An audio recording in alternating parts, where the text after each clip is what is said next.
बिस्मिल्लाहिर्रहमानिर्रहीम। अस्सलाम वालेकुम नादरीन, आप यूट्यूब चैनल देख रहे हैं, मैं इमरान खान हूँ। नादरीन, सुहेल अफरीदी की जो तकरीर है उसके ऊपर बड़ा सख्त रद्द-ए-अमल आना शुरू हो गया है और यानी जो उन्होंने बयान दिया उसके अंदर जो बातें उन्होंने की उसके ऊपर इस वक्त मुख्तलिफ ऐसे सहाफ़ी जिनके एस्टेब्लिशमेंट के साथ ताल्लुकात हैं या वो वहाँ से लाइन ले लेते हैं, वो धमकी आमेज़ रवैया इख्तियार कर रहे हैं। कुछ जो हुकूमती लोग हैं वो उसके ऊपर जो है वो ज़मीन आसमान के कलाबे मिला रहे हैं कि अब ये हो जाएगा, वो हो जाएगा, या पीटीआई के लिए, इमरान खान के लिए बड़ी मुश्किलात पैदा हो जाएंगी। देखिए, सुहेल अफरीदी ने कहा क्या, पहले उस पर आप गौर कर लें। सुहेल अफरीदी वज़ीर आला के लिए जब इमरान खान साहब ने उनको नामज़द किया तो उनकी ज़ात के ऊपर बार बार कीचड़ उछाला गया। उन्हें कहा गया कि वो दहशतगर्दों का साथी है, फिर कहा गया कि ये स्मगलर है, फिर कहा गया कि अनपढ़ जाहिल है, फिर तालीम याफ्ता नहीं है, इसकी अहलियत नहीं है, फिर ये एंटी पाकिस्तान है। तो इस किस्म की बहुत सारी चीज़ों के तमगे सुहेल अफरीदी को लगाए गए उस वक्त। अब वो वज़ीर आला बन गया अवामी ताकत से, उसके बाद उसने उसका रद्द-ए-अमल दिया और रद्द-ए-अमल देने से पहले उसने एक रिक्वेस्ट की जहाँ पे फायर फाइटिंग हो सकती थी कि ठीक है, मैं वज़ीर आला बन गया, आपने बदतमीज़ी भी कर ली, मैं वज़ीर आला भी बन गया, तो अब मुझे इमरान खान से मिलवाएं ताकि मैं जाऊं और जाकर अपनी पार्टी के मामलात और अपने सूबे के मामलात को चलाऊं इमरान खान के विजन के मुताबिक। लेकिन फिर उसकी मुलाकात भी नहीं करवाई गई। वज़ीर आज़म से उसकी बात हुई, वज़ीर आज़म ने उसके साथ इधर उधर की बात की तो उसने कहा नहीं, मुझे इमरान खान से मिलवाएं। वज़ीर आज़म ने कहा मैं पूछ कर बताता हूँ। ये एक नया लतीफ़ा उसके साथ कर दिया गया। अब जब उसकी मुलाकात भी नहीं करवाई जा रही, जब वो अदालती ऑर्डर्स लेकर कानून के मुताबिक जेल में अपने लीडर से मिलने गया तो एक SHO ने उसे रोक दिया। तो फिर रद्द-ए-अमल तो आएगा ना। फिर जलसे में खड़े होकर उसने कहा क्या? उसने तो किसी को गाली नहीं दी, उसने किसी को धमकी भी नहीं दी।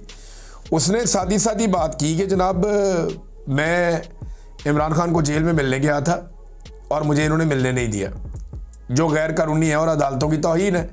दूसरा, उसने DG ISPR ने जो पेशावर में आकर धमकी दी उसका उसने तस्करा किया और उसने कहा कि मेरे खिलाफ वफाकी वज़रा ने और DG ISPR ने घटिया ज़ुबान इस्तेमाल की है।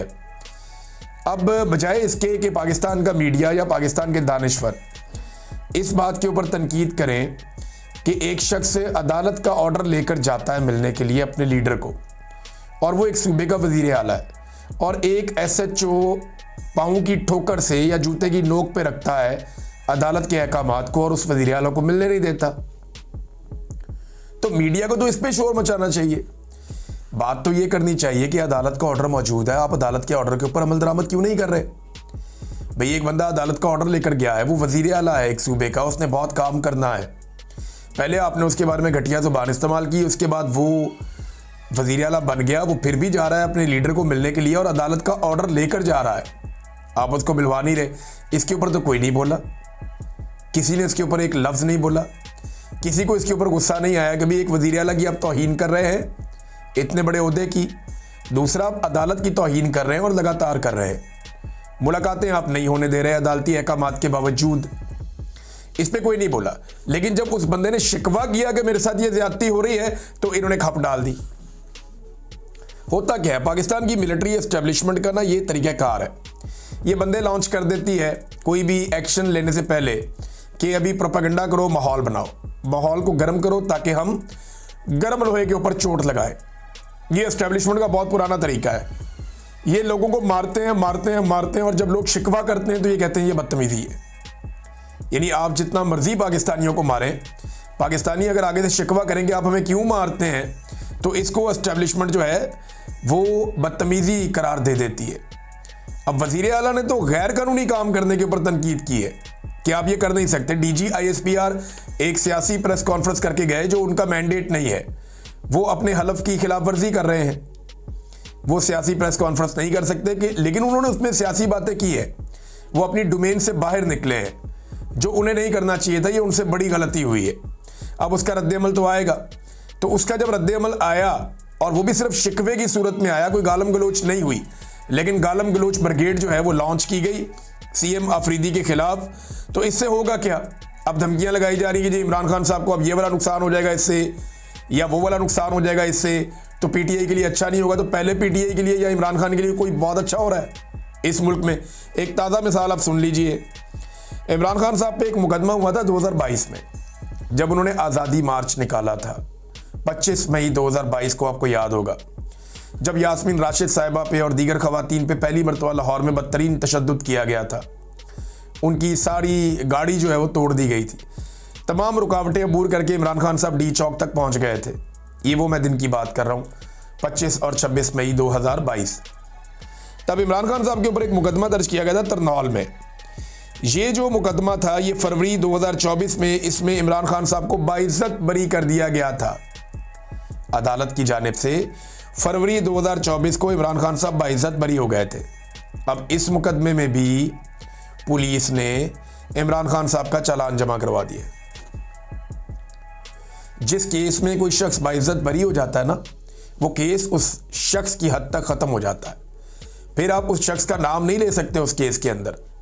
इन्होंने क्या किया, इन्होंने चालान जमा करवा दिया। जितने भी कोर्ट रिपोर्टर्स हैं या जितने भी कानून और आइन को समझने वाले लोग हैं, वो सर पकड़ के बैठे हुए हैं कि इस रियासत को हो क्या गया है। ये एक पागलपन का शिकार हो चुकी है। एक मुकदमा जिसमें इमरान खान साहब को बाइज्जत बरी किया गया, उसी मुकदमे में पुलिस ने इमरान खान साहब को लगभग 1.5 साल गुजरने के बाद, पौने 2 साल गुजरने के बाद दोबारा चालान कर दिया। ये फरवरी 2022 की बात है जब इमरान खान साहब को इस केस में बाइज्जत बरी किया गया था। तो ये नादरीन इनकी सूरत हाल है। अब इमरान खान साहब ने दोबारा एहतजाज का ऐलान तो करना है, और उस हवाले से कुछ चीज़ें जो हैं वो पाकिस्तान तहरीक इंसाफ में भी ज़ेरे गौर हैं, और इमरान खान साहब ने भी अहकामात जारी करने हैं। देखिए, इस मरतबा जो है ना, वो पंजाब का रोल बहुत इंपॉर्टेंट होगा, क्योंकि पंजाब से जो लोग एहतजाज करने निकलेंगे वहाँ से एक और मोमेंटम बनेगा। खैबर पख्तूनख्वा में जो 3 जलसे किए हैं ताबड़तोड़ नए वज़ीर आला ने, उनसे एक मोमेंटम खैबर पख्तूनख्वा में बना है। और अभी याद रखिएगा कि ये जो इजला है जहाँ पे जलसे किए सुहेल आफरीदी ने, ये वो इजला है जहाँ पे वो खुद वज़ीर आला मुंतखब हुए। कबायली इलाके हैं, करक का इलाका है, खैबर का इलाका है, ये उस तरफ जा रहे हैं। अभी ये मानसरा वाली साइड पे नहीं आए, अभी ये मालाकंड वाली साइड पे नहीं आए, अभी ये चित्राल या दीर वाली साइड पे नहीं आए, अभी ये सवाबी या मर्दान वाली साइड पे नहीं आए, जो पाकिस्तान तहरीक इंसाफ के बड़े ज़बरदस्त और मजबूत गढ़ हैं, जहाँ पे तहरीक इंसाफ ने नवाज शरीफ को शिकस्त दी है। और अभी तो ये DI खान में नहीं गए। तो इन सारे इलाकों में सुहेल आफरीदी ने जब विजिट करना है, तो उसके बाद फिर आप पाकिस्तान तहरीक इंसाफ का मोमेंटम खैबर पख्तूनख्वा में ज़्यादा बेहतर महसूस करेंगे, जो इमरान खान साहब का विजन है। और इमरान खान साहब ने अब कॉल देनी है, और बहुत मुमकिन है कि वो नवंबर की कोई कॉल दे दें। तो नवंबर के मुमकिना एहतजाज की सूरत में इस वक्त किया यह जा रहा है कि पंजाब में लिस्टें तैयार की जा रही हैं और रिपोर्ट्स बनाई जा रही हैं अरकान की कारकर्दगी के हवाले से, यानी जो अरकान असम्बली हैं या जो टिकट होल्डर्स हैं या ओहदेदारान जो हैं पाकिस्तान तहरीक इंसाफ के, उन सब की रिपोर्टें बनाई जा रही हैं ताकि इमरान खान साहब से शेयर की जाएँ और इमरान खान साहब को बताया जाए कि जनाब ये जो एहतजाज होने जा रहा है नवंबर में, इस हवाले से कौन मुअस्सर हो सकता है और कौन नहीं हो सकता। और जिन लोगों ने काम नहीं किया, फिर अगली दफ़ा उनको पाकिस्तान तहरीक इंसाफ जो है प्रायोरिटी नहीं देगी टिकटों के या दीगर मामलात में। वैसे पॉलिटिकल पार्टियों में बड़ी 2 नंबरी होती है। मैंने देखा कई ऐसे लोग होते हैं जो अचानक आते हैं, आके टिकट लेते हैं, इलेक्शन लड़ते हैं। अभी ये जो 8 फरवरी 2024 का इलेक्शन हुआ, PTI के बहुत सारे लोग थे ऐसे जो बाहर से आए, आकर इलेक्शन लड़ा और इलेक्शन लड़के जाके एस्टेब्लिशमेंट की झोली में बैठ गए।